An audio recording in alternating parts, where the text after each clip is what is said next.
Magandang araw, ang ibabahagi ko ngayon ay tungkol sa moral development theory ni Mr. Lawrence Kohlberg. Magbasa, makinig, matuto at magsaya. Ako si Binibining Menya. Handa na ba kayo?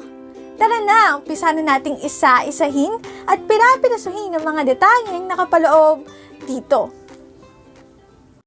Katulad ng binanggit ko kanina, ang ibabahagi ko ay tungkol sa moral development theory ni Mr. Lawrence Kohlberg. Partikular na sa Level 2, Conventional Conformity to Peers and Society.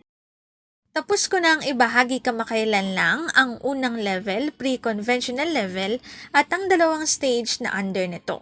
Stage 1, Obedience and Punishment, at ang Stage 2, Self-Interest. Pero bilang balik-aral, ibabahagi kong muli ang mahalagang detalye. Pre-conventional, Stage 1, Obedience and Punishment. Ang mga bata na under ng Stage 1, Obedience and Punishment, ay gumagawa ng decision or moral judgment based sa punishment. Ibig sabihin, hindi nila gagawin ng isang bagay kapag punishment ang magiging kapalit nito. Stage 2, Mutual Advantage. Masasabi kong tama ang desisyon ko kapag nagbigay ako sa iyo at may nakuha akong pabalik. Pero kapag naging unfair ang ating agreement, ibig sabihin mali ang ginawa ko. Ngayon, dadako na tayo sa conventional level.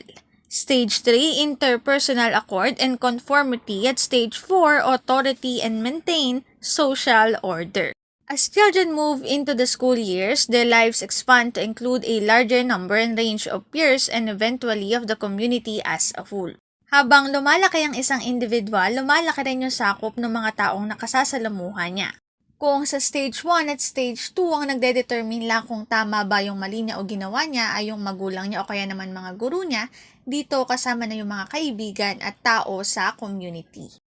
Change leads to conventional morality, which are beliefs based on what this larger array of people agree on. Hence, Kohlberg's use of the term conventional.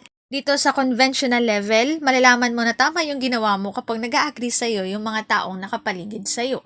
At kapag hindi sila nag-agree, ibig sabihin mali yung ginawa mo.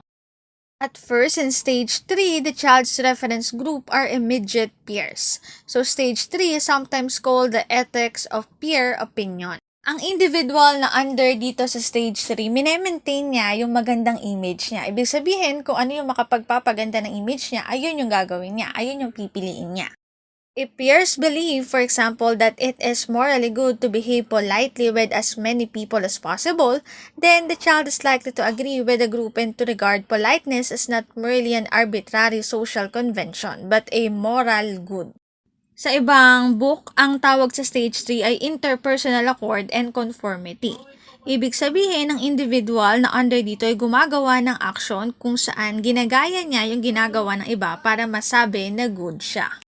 This approach to moral belief is a bit more stable than the approach in Stage 2 because the child is taking into account the reactions not just of one other person but of many.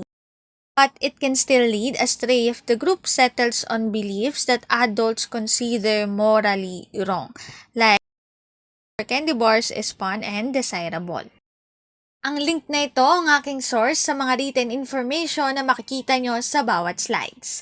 Kung interesado kayo na magbasa pa, maaari nyong bisitahin ang website na ito. Moral Development Theory, Conventional Level, Conformity to Peers and Society. Dito na nagtatapos ang aking pagbabahagi. Sana ay marami kayong natutuhan. Muli, magbasa, makinig, matuto at magsaya. Ako si Binibining Menya. Paalam!